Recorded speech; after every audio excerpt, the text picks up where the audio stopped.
ओए पगली, मजे ले रही थी तेरे? तू ना रुक, जरा अभी बताती हूँ। जेठानी की बच्ची। पाखी ने दया के साथ ऐसा मजाक किया था कि एक बार को तो दया भी घबरा गई थी। फिर गुस्से में वो पाखी को मारने दौड़ी। पाखी भी पूरे घर में भाग रही थी। दया ने पाखी को पकड़ लिया और फिर दोनों खुशी में जोर से गले लग गईं, क्योंकि वह जानती थी कि अब वो जिंदगी भर साथ रहने वाली थी। अब तो वो दोनों हर वक्त साथ रहती, साथ काम करती और घंटों बातें किया करती। लेकिन फिर कुछ दिनों के बाद घर की डोरबेल बजी, जो इन दोनों सहेलियों के लिए किसी खतरे की घंटी से कम नहीं थी। कौन है पाखी, देखना जरा। मैं हूँ माँ। घर के मेन गेट पर चांदनी खड़ी थी, जो कुशाल और प्रथम की बड़ी बहन थी, और वो अपने साथ एक बड़ा सूटकेस लेकर आई थी। उसकी आंखों में गुस्सा साफ दिखाई दे रहा था। और फिर अरे चांदनी, ऐसे अचानक दामाद जी कहाँ हैं? वो नहीं आए? और ना ही आएंगे, मैं घर वापस आ गई हूँ माँ। इतना कहते ही चांदनी ने अपनी माँ विमला के गले लगकर जोर जोर से रोने लगी। उसने एक सांस में अपनी माँ को सारी बात बता दी। तू चिंता मत कर, जब तक तू चाहे यहीं रह।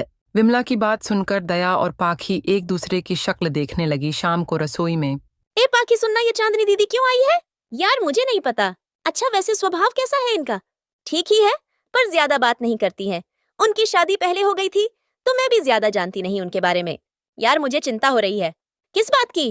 अरे यार, अभी तक तो हम लोग खूब मस्ती करते थे। मम्मी जी को भी कोई दिक्कत नहीं थी, पर चांदनी दीदी मुझे थोड़ी खुखार टाइप लग रही है। चल पगली, ये सब मत सोच और अपना काम कर। दया का डर सही था। चांदनी को ज्यादा हंसी मजाक पसंद नहीं था, और इसीलिए अब चांदनी की वजह से पाखी और दया भी घर में शांत ही रहने लगे। फिर एक दिन खाने पर अरे दया, दाल तुमने बनाई है ना? जी मम्मी, मैंने बनाई है। एक बार छक्कर तो देख, कितना तेज नमक है। मस्ती अपनी जगह है, पर काम को लेकर थोड़ा गंभीर भी रहा करो बेटा। जी मम्मी जी। विमला गुस्से में खाने की मेज से उठकर चली गई। उसके बाद चांदनी भी खाना छोड़कर चली गई, और यह देखकर दया और पाखी घबरा गए। अरे यार पाखी, तू देख नहीं सकती थी क्या? मैंने कहा था कि दाल में डाल दे। ये थोड़ी कहा था कि उसमें नमक भर ही दे।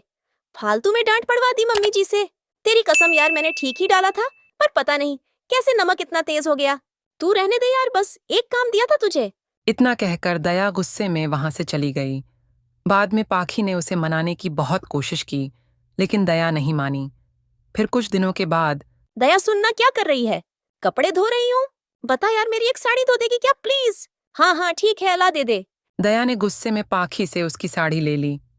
उधर कपड़े धोकर दया छत पर गई और सारे कपड़े सूखने के लिए डाल दिए।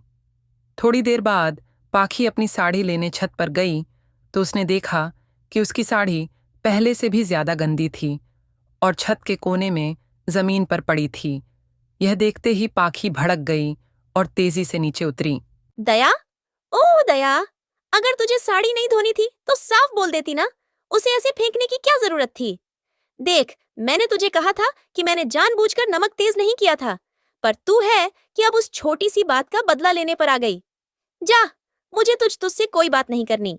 ओए सुन, तू क्या बात नहीं करेगी मुझसे? मैं ही तुझसे बात नहीं करूंगी। अब से भाड़ में जा, तू समझी? दया के इतना कहते ही दोनों में लड़ाई शुरू हो गई। तभी वहां उनकी सास विमला आ गई और फिर अरे ये क्या कर रही हो तुम दोनों? आपस में मत लड़ो। देखिए ना मम्मी जी, इसने मेरी साड़ी फेंक दी। मम्मी जी कसम से मैंने नहीं फेंकी, बल्कि इसी ने दाल में नमक तेज कर दिया था उस दिन। मम्मी जी, इसे कह दो कि यह यहाँ से चली जाए, वरना मैं कुछ कर बैठूंगी। तुम दोनों चुप हो जाओ। तुम दोनों कहीं नहीं जाओगी। यहाँ से जाना किसे चाहिए, यह मैं जानती हूँ, और वो तुम दोनों नहीं बल्कि चांदनी है। विमला की बात सुनकर हर कोई हक्का बक्का रह गया, और पास ही खड़ी चांदनी के तो पैरों तले जमीन ही नहीं रही। और फिर क्या?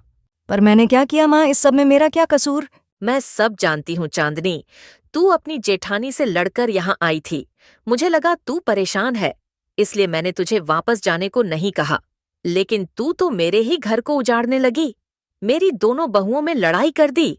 उस दिन दाल में जब तूने नमक डाला था तो मैंने सब देख लिया था। मैं तो बस दया को डांट कर तेरे इरादे भांप रही थी, और आज मैंने खुद देखा कि कैसे तूने छत पर जाकर पाखी की साड़ी तार से नीचे गिराकर उसे गंदा किया। अब बस बहुत हो गया। इससे पहले कि मैं कुछ गलत कह दूं, चली जा अपने घर। और तुम दोनों, तुम तो बचपन की सहेली हो ना, फिर एक दूसरे पर इतना भी भरोसा नहीं है। ऐसी कैसी दोस्ती है? ये चलो एक दूसरे से माफी मांगो। सच्चाई जानकर पाखी और दया एक दूसरे के गले लगकर रोने लगी। दूसरी तरफ अपनी पोल खुलने के बाद चांदनी चुपचाप सूटकेस लेकर बाहर निकल गई।